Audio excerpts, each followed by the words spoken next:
Captain Lee Daeho pushed through the smoking ruins of Research Station Delta 7, his boots crunching on broken glass and twisted metal.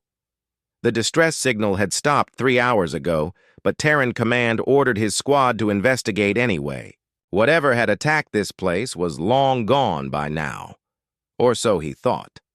The research station had been built into an asteroid, its corridors carved deep into solid rock. Emergency lighting cast eerie red shadows on the walls as Daeho led his 5-person team through the wreckage.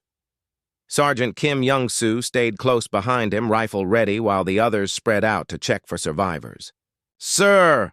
called Private Park Ji-won from up ahead. "You need to see this." Daeho hurried toward her voice, following the sound deeper into the station's core. What he found made him stop dead in his tracks. A massive hole had been torn through 3 layers of reinforced walls. The edges were smooth, as if something had melted through the metal like butter. Beyond the hole lay a vast chamber that had not been on any of the station blueprints. "What is this place?" Young-soo whispered. The chamber was filled with strange equipment. Cages lined the walls, most of them broken open. Medical devices hung from the ceiling, their screens dark and cracked. In the center of the room stood a surgical table the size of a small vehicle, stained with something that looked like silver blood. "Illegal research," Daeho said quietly. "They were experimenting on something big." A low rumble echoed through the chamber. It sounded like a wounded animal trying to breathe. Daeho motioned for his team to spread out as they moved toward the source of the sound. Behind a pile of debris, they found her. The creature was enormous, easily the size of a small building. Her body was covered in what looked like living crystal armor, each plate shifting color from deep purple to silver as she breathed. 4 legs, each as thick as a tree trunk, were folded beneath her massive form. Her head was almost dragon-like but more elegant, with eyes that held an intelligence that made Daeho's skin crawl, a Kethran Warbeast, the most feared living weapon in the galaxy. "Oh, hell," Young-soo breathed, raising his rifle. "We need to call for backup right now." But Daeho held up his hand. Something was wrong with this picture. The Warbeast was not attacking. In fact, she seemed to be protecting something. 3 small forms huddled beneath her massive head, baby Warbeasts, each about the size of a large dog. Their crystal armor was still soft and translucent, shifting between pale blues and greens. They made tiny chirping sounds as their mother's great head sheltered them from the debris still falling. From the damaged ceiling, the mother Warbeast's breathing was labored. Silver blood pooled beneath her, and Daeho could see terrible wounds across her flank. Someone had been cutting into her, taking samples. The surgical scars were still fresh. "She's dying," Private Lee Sun-ho said softly. He was the team's medic, and even he could see there was nothing they could do for wounds that massive. The Warbeast's eyes fixed on Daeho. He felt a strange pressure in his mind, like someone gently knocking on a door inside his skull. Before he could react, images flooded his thoughts, men in white coats holding strange devices, pain beyond imagination. Her babies crying as the scientists took them away for testing. The desperate surge of strength that let her break free and destroy everything in her path to reach them again. The knowledge that she was dying, and her children would be alone. But there was more. The Warbeast was studying him, somehow looking into his memories. She saw his childhood on the farming colony of New Seoul, where his family raised both crops and animals with gentle hands. She saw him defending his younger sister from bullies, not with violence, but by teaching her to be strong. She saw him leading his soldiers through dangerous missions, always bringing them home alive. The pressure in his mind grew stronger, and suddenly Daeho understood. She was not just any war beast. She was a mother, and she was looking for someone she could trust with the most precious thing in the universe. "Captain," Young-soo said nervously, "we should really call this in. Command needs to know about this." Daeho knew what would happen if he called command. They would either want to capture the babies for study or destroy them as a threat. The hegemony bred Kethran war beasts to be living weapons, unstoppable killing machines that could tear through starship hulls with their bare claws. No one in the galaxy had ever seen a tame one. But looking at the three small creatures huddled under their mother's protection, all Deho could see were frightened children who had just watched their mother tortured by scientists. The mother Warbeast made a sound deep in her throat, almost like a question. The pressure in Deho's mind increased, and he suddenly realized she was asking for permission. "What is she doing?" Jiwan asked. "I think," Deho said slowly, "she wants to trust me with something." The great creature lifted her head with obvious effort. Her eyes, each larger than Deho's entire head, focused on him with laser intensity. Then, moving carefully so as not to frighten her babies, she gently pushed them forward with her snout. The three young war beasts looked up at Deho with wide, curious eyes. Their crystal armor sparkled in the emergency lighting, and he could see intelligence there. Not the cold calculation of a weapon, but the warm curiosity of children. One of them, slightly larger than the others, took a tentative step forward. She looked back at her mother, who made a soft, encouraging sound, then walked right up to Deho and sat down at his feet like a well-trained dog. The moment she touched his boot, Deho felt the mental connection snap into place like a lock clicking. Shut! It was not painful, but he could suddenly sense the young creature's emotions. She was scared, confused, and heartbroken, but also hopeful. She trusted him because her mother had chosen him. "Sir," Youngsu said urgently, "what are you doing?" Deho knelt down and carefully extended his hand toward the young war beast. She sniffed his fingers, then gently bumped her head against his palm. Her two siblings, seeing this was safe, came forward as well. Behind them, their mother gave a long, satisfied sigh. The light in her great eyes was fading, but she seemed peaceful now. With her last breath, she sent one final message into Deho's mind. Their names. Bomb, the eldest daughter who was brave and strong. Nari, the middle child who could touch minds. With others, Taiyang, the smallest son who saw patterns in everything. Take care of them. Let them choose who they want to become. Then the great war beast was still. Deho looked down at the three babies now pressed against his legs, looking up at him with trust and hope. His team stared at him like he had lost his mind. "Captain," Youngsu said carefully, "what exactly are we going to tell Command about this?" Deho thought about the illegal experiments, the tortured mother, and the three innocent lives now depending on him. He thought about what Command would want to do with baby war beasts.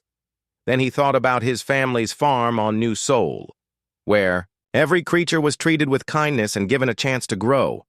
"We're going to tell them that we rescued 3 alien refugees," he said firmly, "and that under Terran Military Code Section 47B regarding the care of non-combatant alien dependents, I'm claiming custody."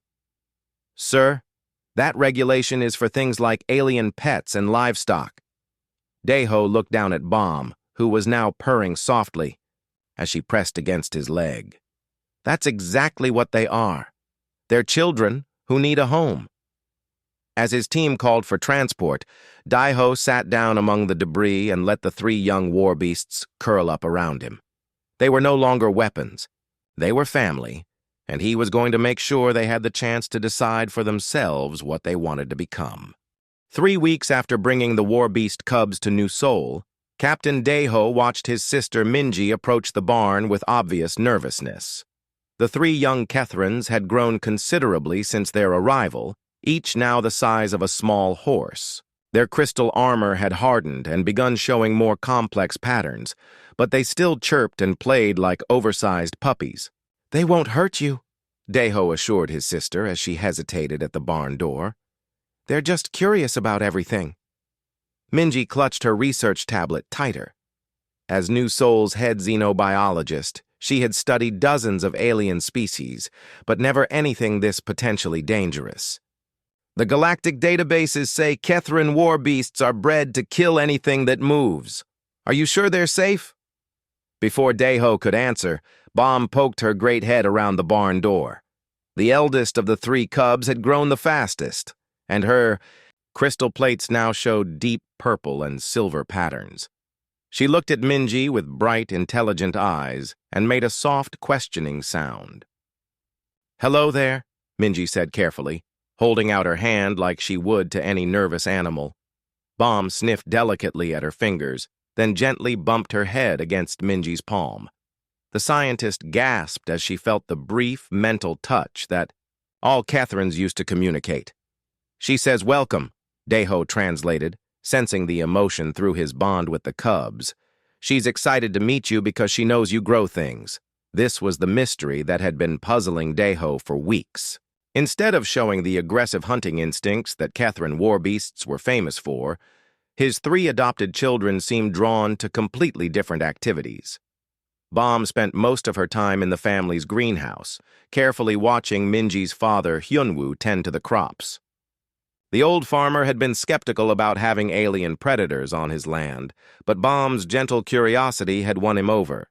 She would sit quietly for hours, observing how he planted seeds and cared for growing things. "Show her the tomato plants," Deho suggested. Minji led the way to the greenhouse, with Bomb following eagerly behind.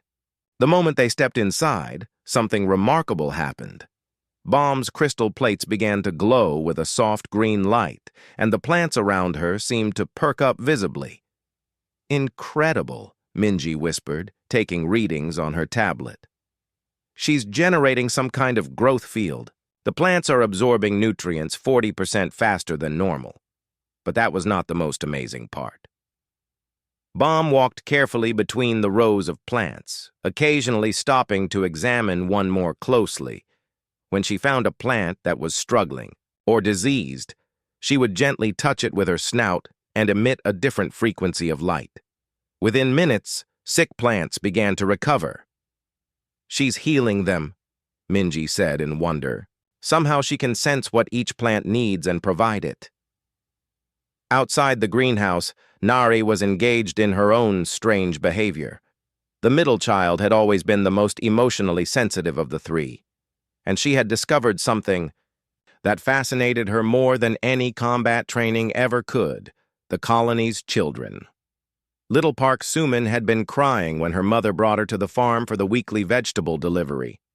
The 4-year-old girl was upset because she had lost her favorite toy, while the adults talked business. Nari approached the crying child with careful steps.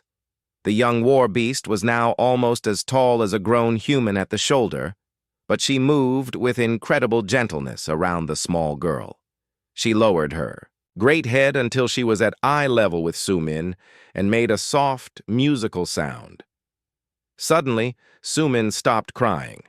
Her eyes went wide as she felt Nari's telepathic touch, but instead of fear, her face filled with wonder. "She's sad because she lost something important," Nari communicated through her mental link with Deho. "I can feel where the sad feelings come from. Can I help?" What happened next amazed everyone watching. Nari gently projected feelings of comfort and safety into the little girl's mind, the same way a mother might hug a hurt child. But more than that, she somehow helped Sumin remember exactly where she had dropped her toy that morning.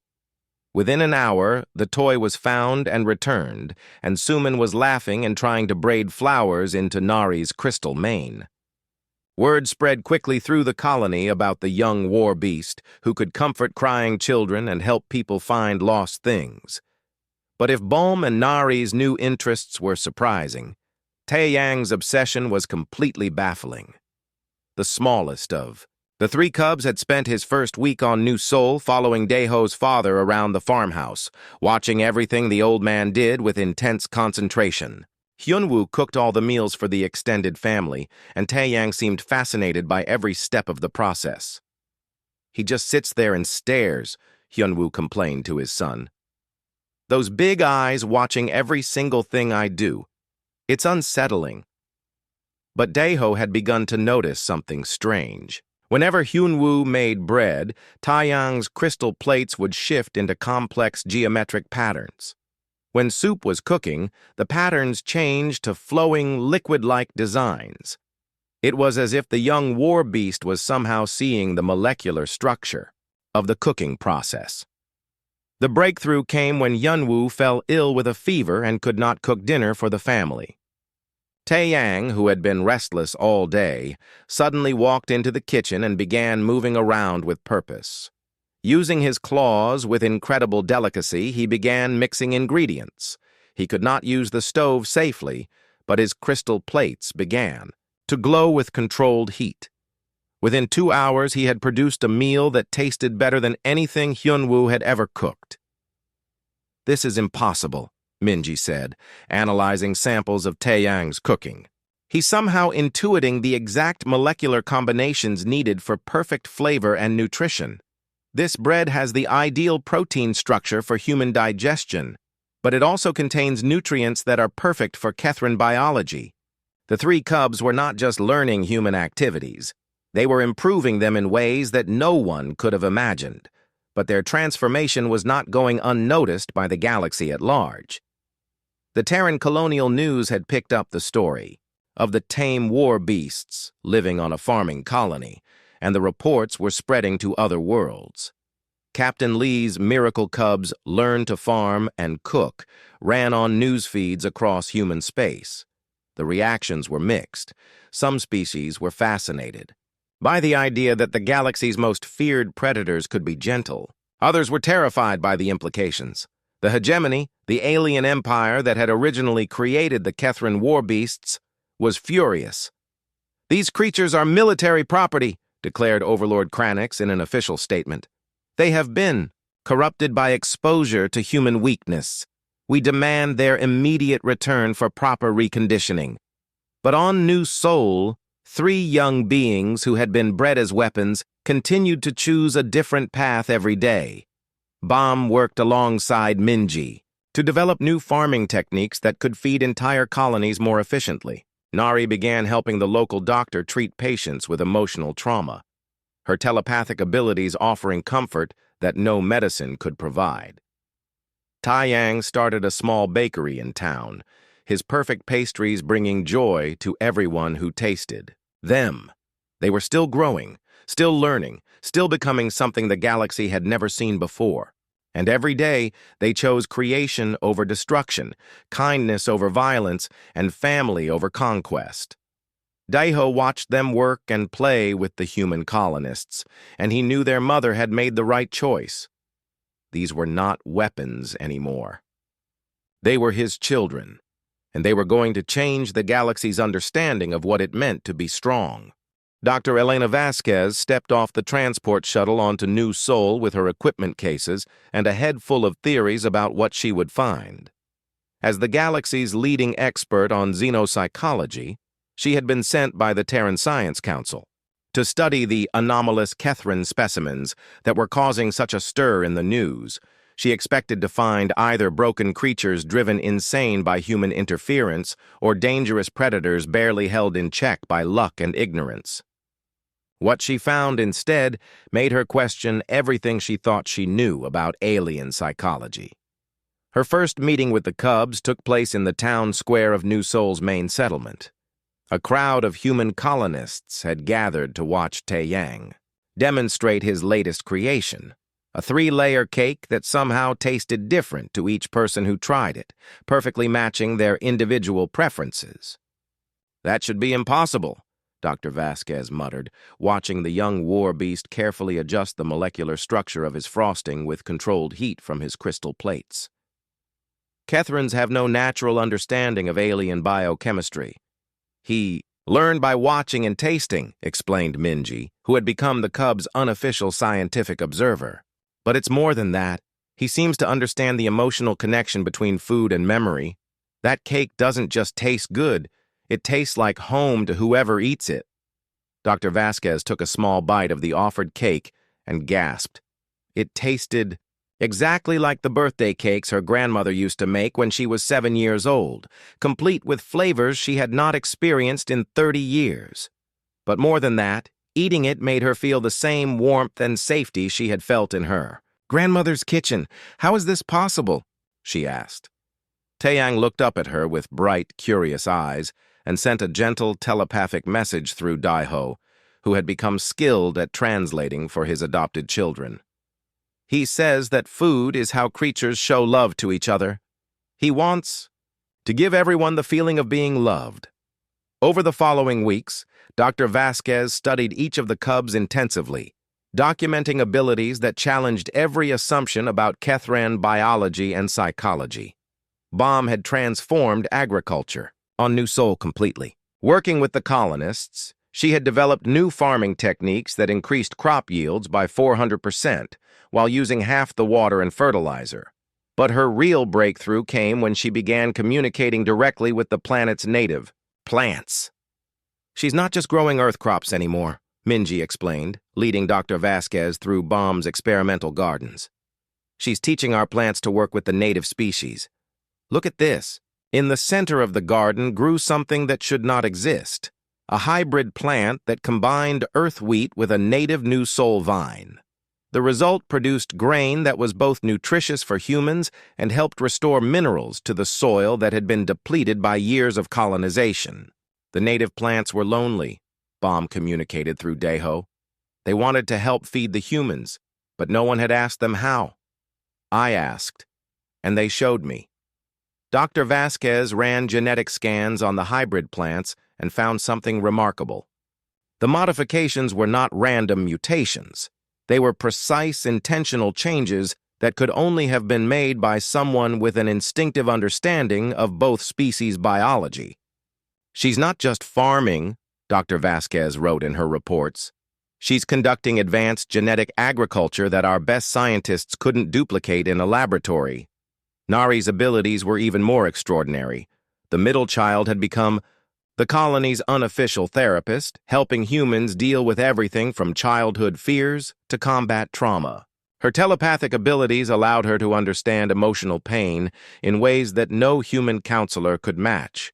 Dr. Vasquez observed as Nari worked with James Murphy, a veteran colonist who had been struggling with nightmares since his military service. Traditional therapy had helped little, but after just 3 sessions with Nari, his symptoms were almost completely gone. "She doesn't just feel what I feel," Murphy explained. "She helps me understand why I feel it. And somehow, when she's with me, the scary memories don't hurt as much. It's like she's carrying part of the weight for me." Dr. Vasquez's scans showed that Nari was somehow teaching the human brain to process traumatic memories differently, creating new neural pathways that reduced emotional pain while preserving the important lessons of the experience. This level of psychiatric intervention should require years of medical training, Dr. Vasquez noted. Yet she seems to understand the human mind intuitively, and her methods are more effective than anything in our medical textbooks. But it was the Cubs' response to a real crisis that truly demonstrated how much they had changed from their original programming. The crisis came when a group of hegemony scouts arrived in the New Seoul system, demanding the return of their stolen property. The 3 ships took up position in orbit and began broadcasting surrender demands to the colony below. Dr. Vasquez watched in fascination as the Cubs' reaction unfolded. Every database entry on Kethran Warbeasts said they would respond to a military threat with overwhelming violence. The Cubs were now large enough and strong enough to tear through starship hulls with their bare claws. Instead, they did something unprecedented. Bomb immediately began working with the colonists to grow emergency food supplies, anticipating that the orbital blockade might cut off supply shipments. But more than that, she started cultivating plants that could survive in space, preparing for the possibility that the colonists might need to evacuate. Nari reached out telepathically to every human in the colony, creating a communication network that allowed instant coordination without using radios that the hegemony might intercept. She also began teaching humans basic mental shielding techniques to protect them from hostile telepathic interrogation. Taeyang took on the task of keeping morale high, working around the clock to provide comfort food for stressed families. But his real contribution was using his pattern recognition abilities to analyze the hegemony ship's movements and predict their tactical strategies. "They're not behaving like weapons," Dr. Vasquez observed with amazement. "They're behaving like protectors. Everything they're doing is focused on keeping the humans safe, not on destroying the enemy." When the hegemony scouts finally sent down a landing party to negotiate, the Cubs positioned themselves protectively around the human representatives but made no aggressive moves. They were clearly ready to fight if necessary, but their first priority was obviously the safety of their adopted family. The negotiations failed, with the hegemony representatives declaring that the Cubs had been irreversibly contaminated by human weakness and would need to be reconditioned or destroyed. As the scouts returned to their ships and began preparing for a larger assault, Dr. Vasquez completed her preliminary report with hands that shook slightly as she wrote. The subjects designated as anomalous Kethran specimens are not anomalous at all, she concluded. They are evolutionary leaps forward that demonstrate the true potential of their species when raised in an environment of nurture rather than conditioning for war. They have retained all of their natural abilities, enhanced strength, telepathy, tactical intelligence, and adaptive biology, but have learned to channel these gifts toward creation and protection rather than destruction. Most remarkably, they appear to be developing entirely new neural pathways that allow for complex emotional reasoning, artistic expression, and what can only be described as love. They have become something the galaxy has never seen before. Weapons who chose to become healers. I strongly recommend that instead of studying these individuals as curiosities, we should be learning from them how to help other species break free from cycles of violence and develop their constructive potential. But Dr. Vasquez knew her report would reach Earth too late to prevent what was coming. The hegemony fleet was already on its way to reclaim their property by force. The Cubs knew it too, and for the first time since arriving on New Sol, they began to prepare for war. Overlord Kranix stood on the bridge of his flagship, the Dominion's fist, watching the peaceful farming world of New Sol grow larger on his screens. Behind him, 12 heavy cruisers and 50 assault ships held formation, carrying enough firepower to reduce the entire planet to ash. "Sir," reported his tactical officer, a 6-armed Vectar named Commander Zloth, "the human colony has approximately 50,000 civilians and minimal military defenses. Our scouts confirm the 3 corrupted Warbeasts are still on the surface." Kranix's 4 eyes narrowed as he studied the tactical display. This should be a simple operation. Land overwhelming force, recapture the defective specimens, and demonstrate to the galaxy that hegemony weapons could not be tamed by human sentiment. "Begin the assault," he ordered. "I want those warbeasts back in conditioning chambers within 6 hours. But as the first wave of dropships entered New Sol's atmosphere, something unexpected began to happen. On the surface, Captain Deho stood in the colony's emergency command center, watching sensor readings with growing amazement. The 3 Cubs had grown to their full adult size over the past months, each now as large as a small building. But instead of preparing for the direct confrontation that Kethran military doctrine demanded, they were doing something completely different. Baum had spent the past week working with every farmer and gardener in the colony, creating what she called the Green Network. Using her enhanced connection to plant life, she had taught the native vegetation to serve as an early warning system. Every tree, bush, and flower on the continent was now part of a vast sensory web that could detect enemy movements from orbit. "Dropships landing in Sector 7, she reported through her mental link with Deho. Her consciousness somehow spread across thousands of plants simultaneously. 40 soldiers, moving toward the eastern settlements. They expect no resistance." What the hegemony troops found instead was a forest that fought back. Vines emerged from the ground to tangle their feet. Branches bent to block their path. Thorns grew overnight across their planned routes. The plants did not kill. That was not what Bomb had taught them. But they slowed the invasion force to a crawl and made stealth impossible. Meanwhile, Nari had created something equally unprecedented, a telepathic network that connected every human in the colony. Farmers, children, elderly colonists, and the handful of security personnel could now communicate instantly across vast distances, coordinating their actions with the precision of a military unit. "Evacuation Route 3 is clear," she reported to Deho while simultaneously comforting a dozen frightened children in the shelter networks.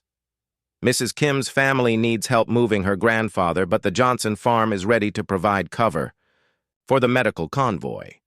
But it was Tae-young who had perhaps the most crucial role in their defense strategy. His pattern recognition abilities had evolved far beyond simple cooking chemistry. He now saw the mathematical structures underlying military tactics, predicting enemy movements with uncanny accuracy. "The main assault will come from the north in 14 minutes, he communicated while continuing to bake emergency rations for the evacuation centers. Overlord Kranix is following standard hegemony doctrine, but he's modified it for what he thinks are corrupted warbeasts. He expects us to charge his forces directly. Instead, the Cubs implemented something the galaxy had never seen before, a purely defensive strategy designed to protect civilian lives while minimizing casualties on both sides. As hegemony forces advanced toward the main settlement, they found themselves facing resistance unlike anything in their training. The war beasts they had come to recapture were nowhere to be seen, but the entire planet seemed to be working against them. "Sir," Commander Zloth reported with confusion, "our advance units are reporting massive equipment failures. Their weapons aren't working properly, and their communications are being jammed by some kind of biological interference." What Kranix could not know was that Bomb had taught the local plants to produce specific chemical compounds that interfered with hegemony technology. The same genetic modifications that helped her hybrid crops thrive were now causing enemy equipment to malfunction. "And sir," Zloth continued, "our psychological warfare broadcasts aren't having any effect. The humans seem to be immune to our fear induction systems. That was Nari's contribution. Her telepathic network not only allowed humans to communicate, it provided them with mental shielding that made them resistant to alien psychological attacks. Fear, despair, and panic simply could not take hold when 50,000 minds were linked in mutual support. But the real masterpiece of their strategy became apparent when Overlord Kranix finally encountered the Cubs directly. He had landed with his personal guard at what intelligence reports indicated was the warbeast's primary location, the Lee family farm. He expected to find cowering creatures ready to surrender, or at worst, 3 individual animals he could overpower with superior numbers and technology. Instead, he found himself facing something that challenged everything the hegemony believed about warfare. The 3 adult Kethrans stood in the farmyard, their crystal armor gleaming in New Sol's afternoon sun. They were magnificent specimens, easily as powerful as any war beast in the hegemony fleet. But they were not snarling or posturing for attack. They were baking.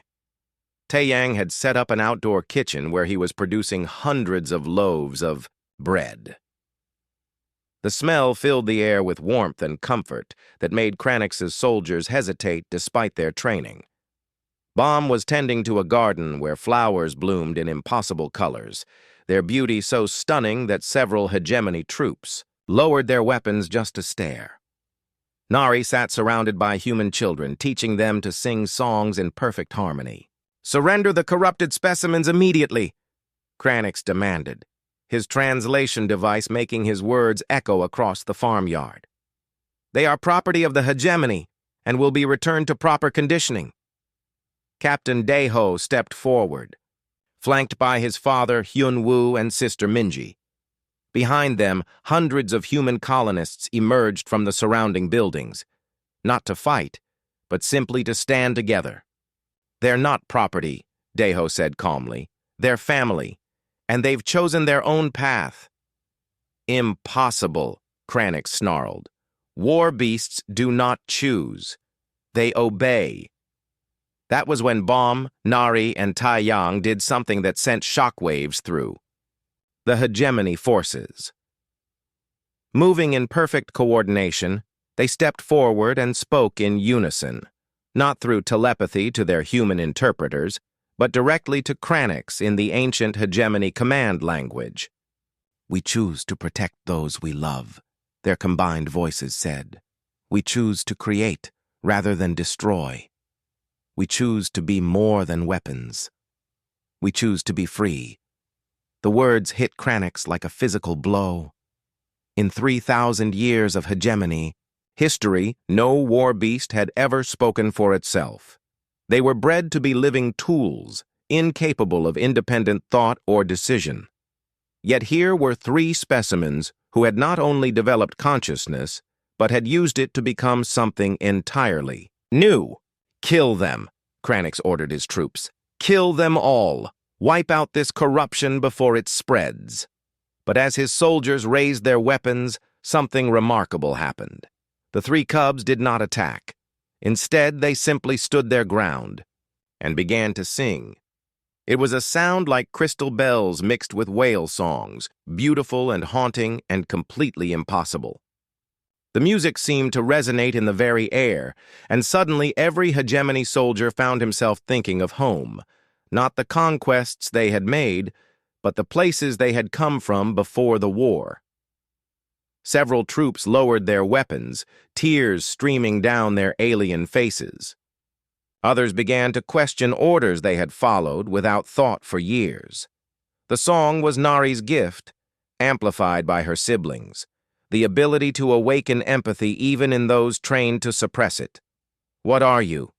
Kranix whispered, staring at the 3 beings who should have been soulless weapons, but had somehow become something that could touch the hearts of his hardened warriors. "We are what we chose to become," Bomb replied gently, her crystal plates glowing with the soft green light of growing things, "and we choose to show others that they can make the same choice." The battle for New Soul was over before it truly began. Not because anyone surrendered, but because the cubs had shown a better way to fight, by changing hearts instead of breaking them. But Overlord Kranix knew that this victory would have consequences that reached far beyond one farming world. If other Kethrans learned that they could choose their own destiny, the foundation of the hegemony's power would crumble. As he ordered his forces to withdraw, he was already planning a much larger response. The cubs had won this battle, but the war for the future of their species was just beginning. The news of what happened at New Soul spread across the galaxy faster than anyone could have imagined. Within weeks, every civilized world had heard the story of 3 Kethran warbeasts who chose peace over violence, creation over destruction, and family over conquest. But the most profound impact was felt in the deepest corners of hegemony space, where thousands of other Kethran warbeasts received the broadcasts and began to understand something that changed everything. They had a choice. Commander Vash crouched in the ammunition storage bay of the hegemony warship Terror's Edge, her massive, crystal-armored form hidden behind stacks of plasma charges. Like all military warbeasts, she had been conditioned from birth to obey without question, to kill without hesitation, and to see other species only as enemies or resources. But for the past month, she had been experiencing what her handlers called malfunction episodes. Strange thoughts that seemed to come from nowhere. Questions about why she fought. Memories of dreams where she grew plants instead of destroying cities. The other warbeasts on the ship were experiencing similar problems. During their last raid on a rebel colony, several had hesitated before attacking civilian targets. 2 had actually disobeyed direct orders, claiming they felt wrong about killing non-combatants. Their handlers had increased the conditioning, sessions, and threat of reconditioning, but the malfunctions only got worse. Then came the broadcast from New Soul. Vash watched in secret as smuggled video footage showed 3 adult Kethrans living peacefully alongside humans. She saw Bomb tending to gardens that flourished under her care. She watched Nari comfort crying children with gentle telepathy. She stared in amazement as Taeyang created beautiful pastries that brought joy to everyone who tasted them. They are what we chose to become, she heard Bomb say in the ancient command language, and we choose to show others that they can make the same choice. Those words hit Vash like a lightning bolt. Choose. She had never known that was possible. Within hours, every warbeast on the Terror's Edge was sharing the forbidden footage. They watched it over and over, trying to understand how their distant cousins had found a path away from violence. The breaking point came when their ship was ordered to bombard a civilian space station that was harboring refugees from the war. As the Terror's Edge moved into firing position, Vash felt something snap inside her mind. "No," she said quietly. Her handler, a cruel hegemony officer named Supervisor Kell, turned to stare at her. "What did you say?" "I said no." Vash stood to her full height, her crystal plates beginning to glow with contained energy. "I will not kill innocents. I choose not to." Around her, 8 other war beasts rose from their combat positions, all speaking the same word. No. Within minutes, the Terror's Edge had gone from a feared warship to a chaotic mess of confused officers and rebellious living weapons. But instead of the mindless rampage that hegemony doctrine predicted, something else happened. The war beasts worked together to disable the ship's weapons without harming the crew. They used their tactical intelligence to coordinate a complete takeover of all critical systems. And then they did something unprecedented in hegemony history. They called for help. "This is Commander Vash of the Kethrin Liberation Front," she broadcast on all frequencies. "We are former weapons who have chosen freedom. We request sanctuary and guidance from the humans of New Sol." Similar uprisings began happening across hegemony space as the footage from New Sol reached more and more war beasts. But these were not random acts of violence. They were carefully coordinated escapes led by creatures who had learned the value of working together instead of simply destroying everything in their path. Captain Deho, now promoted to Admiral and serving as the first human Kethrin liaison, found himself at the center of the galaxy's first interspecies revolution. His small farm on New Sol became the headquarters for an underground railroad that helped escaped warbeasts find sanctuary and learn to live as free beings. "We're getting 10 new arrivals every day," his sister Minji reported as they walked through the expanded refugee camps that now covered much of the continent. "And each group is teaching us something new about Kethrin abilities." It was true. Every escaped warbeast who arrived brought different talents and interests. Some were drawn to medicine, using their enhanced biology to develop new treatments for diseases. Others discovered a love for engineering, their tactical minds perfect for designing better technology. A few even showed artistic abilities, creating sculptures and music that moved audiences to tears. But they all shared one thing in common. They wanted to learn how to be more than weapons. Bomb, Nari, and Taeyang had become teachers and mentors to their newly freed cousins. Bomb worked with former assault beasts to channel their strength into construction and agriculture. Nari helped psychological warfare specialists learn to use their telepathic abilities for healing instead of manipulation. Taeyang taught tactical analysts how to apply their pattern recognition skills to art, science, and cooking. "The key is choice," Bomb explained to a group of recent arrivals. "We were all bred for violence, but that doesn't mean violence is all. You can choose to be whatever makes you feel fulfilled and happy." Dr. Elena Vasquez, now permanently stationed on New Sol, documented the transformations with growing amazement. "We're witnessing the birth of an entirely new culture," she wrote in her reports to the Terran Science Council. "These beings are taking the best qualities of their original design, intelligence, strength, adaptability, and applying them to pursuits that enrich life rather than destroy it." But the revolution was not without its challenges. The hegemony was fighting back with increasing desperation, launching raids to recapture escaped war beasts and threatening any world that offered them sanctuary. More seriously, some species in the galaxy were terrified by the idea of intelligent, free-thinking creatures who possessed the combat abilities of Kethran war beasts. Trade routes were disrupted as fearful merchants avoided systems known to harbor the refugees. "They're still dangerous," argued Ambassador Thex of the Rigelian Commerce Guild. "Just because they claim to be peaceful doesn't mean they won't revert to their original programming. We cannot risk having these creatures loose in civilized space." But those fears began to fade as the escaped war beasts proved their commitment to peaceful coexistence. When pirates attacked a Rigelian merchant convoy, it was a group of former hegemony assault beasts who drove off the attackers without harming a single crew member. When a plague threatened the Centauri colonies, Kethran healers worked alongside human doctors to develop a cure in record time. The most powerful demonstration came when a massive asteroid threatened to destroy the industrial world of Kepler-7. Traditional solutions would have required months of preparation and billions of credits worth of equipment. Instead, a team of 20 former war beasts solved the problem in 3 days. Working together, they used their combined abilities to redirect the asteroid into a stable orbit, then began mining it for rare minerals that would fund reconstruction efforts across the war-torn galaxy.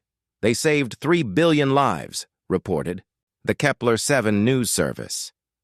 And when we tried to reward them, they asked only that the proceeds be used to help more of their people find freedom. The revolution was succeeding beyond anyone's wildest dreams.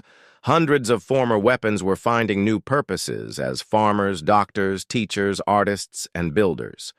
Entire worlds were being transformed by their contributions. But the hegemony was not ready to give up the foundation of its power without a final, desperate battle. Overlord Kranix was assembling the largest fleet in galactic history, determined to crush the rebellion before it could spread any further, and at the center of their target list was the small farming world where it all began. New Sol, where 3 former weapons had first chosen to become something more than what they were created to be. Admiral Daiho stood with Bomb, Nari, and Taeyang on the hill overlooking their original home, watching the stars where enemy ships were gathering for a final assault. His adopted children were now fully grown, magnificent beings whose crystal armor gleamed with the inner light of creatures who had found their true purpose. "Are you ready?" he asked them. "We have been ready since the day we chose to be free," Bomb replied, her voice carrying the strength of mountains and the gentleness of growing things. "Now it is time to show the galaxy that freedom is always worth fighting for." The final battle was coming, but this time they would not be fighting alone. 5 years had passed since the great fleet battle above New Sol, where the combined forces of the Kethran Liberation Front and their human allies had finally broken the hegemony's power forever. The galaxy was still adjusting to a universe where former weapons had become healers, teachers, and builders. Admiral Daiho walked through the bustling streets of New Sol's capital city, marveling at how much had changed. Where once there had been simple farming communities, now stood a gleaming metropolis that served as the diplomatic heart of the reformed galaxy. Humans worked alongside dozens of alien species, while Kethran citizens contributed their unique abilities to projects that would have seemed impossible just a decade before. At the city's center rose the Memorial Garden, a living monument to all those who had died during the hegemony wars. Bomb tended it personally, using her plant-bonding abilities to create an ever-changing display of flowers from 1,000 different worlds. Each bloom told the story of a species that had found freedom, a family that had been reunited, or a hope that had been realized. "Aunt Bomb, look what I grew," called 8-year-old Park Minho, running up to show her a small potted plant. The boy was fully human, but he had been learning Bomb's techniques for communicating with plant life. Bomb knelt down to examine his work, her massive crystal-armored form moving with the same gentle care she had always shown around children. "This is beautiful, Minho. You asked the seedling what it wanted to become, didn't you?" "Yes, and it said it wanted to make people happy, so I helped it grow extra sweet berries." "Perfect. You are becoming a very good gardener." Across the garden, Nari worked with a group of trauma survivors from various species, using her enhanced telepathic abilities to help them process difficult memories. What had once been a weapon designed to break minds had become the galaxy's most effective form of psychological healing. Among her patients was former Overlord Kranix himself. The once mighty hegemony leader had surrendered after the final battle, expecting to be executed for his crimes. Instead, he had been offered the choice to undergo rehabilitation with Nari's help. "I still do not understand," Kranix said during one of their sessions, his 4 eyes reflecting deep confusion.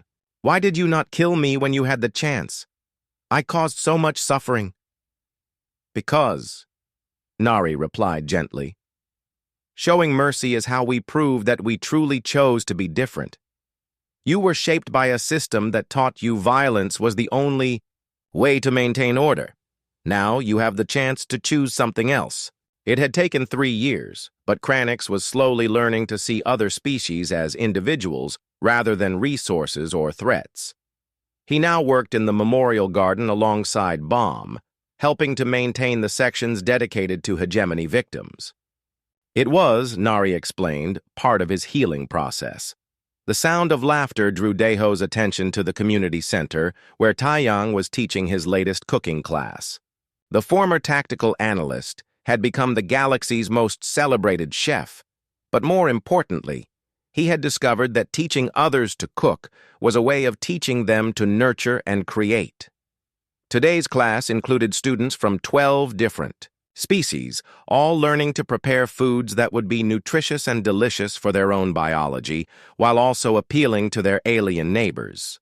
"The secret ingredient is always love," Taeyang explained as he helped a young Regelian student adjust the temperature of her sauce. "Food is how we show others that we care about their well-being. When you cook for someone, you are saying, 'I want you to be happy and healthy.'" But the most remarkable change was not in what the 3 original cubs had accomplished, but in the new generation they were raising.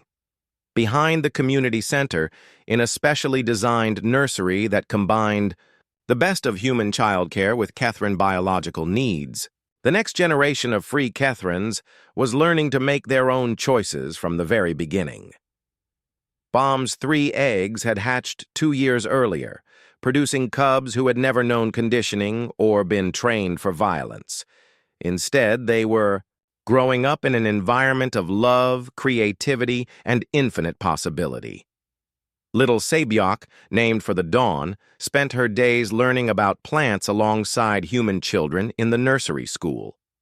At age 2, she was already showing her mother's gift for understanding growing things, but she was also fascinated by music and spent hours listening to Nari sing. Hanul, whose name meant sky, had inherited enhanced telepathic abilities from Nari's genetic line, but instead of using them for warfare, he was learning to help settle disputes between his playmates and comfort anyone who felt sad or lonely. Isol, named for Dew, showed her Uncle Taeyang's pattern recognition gifts, but applied them to creating elaborate games that delighted both human and Kethran children. At 2 years old, she was already inventing new ways for different species to play together. "They are growing up without fear," Dr. Elena Vasquez observed as she documented the young cubs' development. "They have no concept of themselves as weapons or tools. They see their abilities as gifts to be shared, not powers to be feared." The success on New Sol had been repeated on dozens of worlds across the galaxy. Former hegemony warbeasts had established communities where they could live freely while contributing their abilities to the greater good. Some became farmers who could feed entire planets.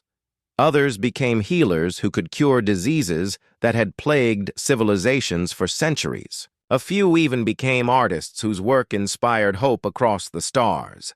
But perhaps the most important development was happening in the schools and nurseries where human and Kethran children were growing up together, learning from the very beginning. That strength and intelligence were meant to be used in service of love and creation rather than dominance and destruction. The transformation was so complete that when new alien species made contact with the galactic community, they often could not believe that the gentle, creative Kethrons they met had once been feared as the galaxy's most dangerous weapons. "How did you change them?" asked Ambassador Zelith of the newly contacted Andromedans during a diplomatic reception. "We didn't change them," Deho replied, watching as Bom, Nari, and Taiyang worked together to serve a feast that accommodated the dietary needs of 40 different species. "We just loved them and gave them the freedom to choose who they wanted to become." The evening celebration was being held to mark the anniversary of the hegemony's surrender, but it had evolved into something more, a celebration of the power of choice and the strength that comes from choosing to build rather than destroy. As the festivities continued into the night, Deho found himself on a quiet balcony overlooking the city, joined by his 3 adopted children, who were now fully grown and had children of their own. "Do you ever wonder what your mother would think if she could see you now?" he asked. "Every day," Bom replied, her crystal plates glowing softly with contentment. "But I think she would be proud. We kept the promise we made to ourselves that first day, to be more than what we were created to be. And we kept the promise we made to you," Nari added, "to choose love over violence, healing over harm."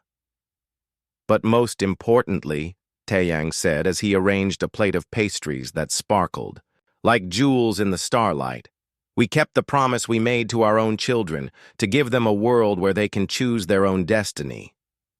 Below them, the city hummed with life and possibility.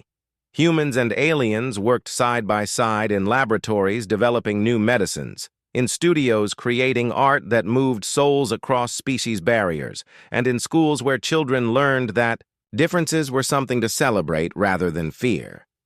It had all started with a dying mother's desperate choice to trust a human soldier with her most precious treasures. It had grown into a revolution that freed an entire species from slavery. But it had become something even more important: proof that love, given freely and without conditions, could transform even the darkest corners of the galaxy. In the nursery, young Kethran cubs played with human children under the watchful eyes of caregivers who had once been weapons of war. They built towers together instead of tearing them down. They shared meals instead of fighting over resources. They created art that told stories of friendship across the stars.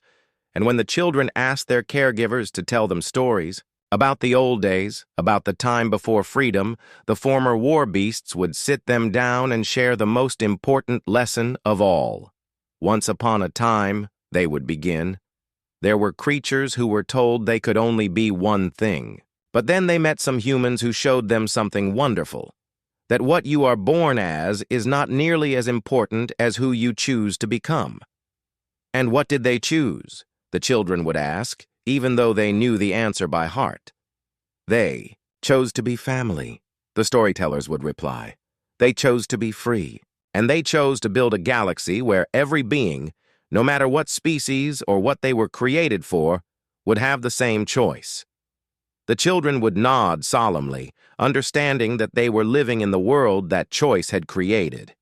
A world where former weapons baked cookies for birthday parties, where telepathic hunters became counselors for the heartbroken, where tactical geniuses used their skills to design playgrounds instead of battlefields.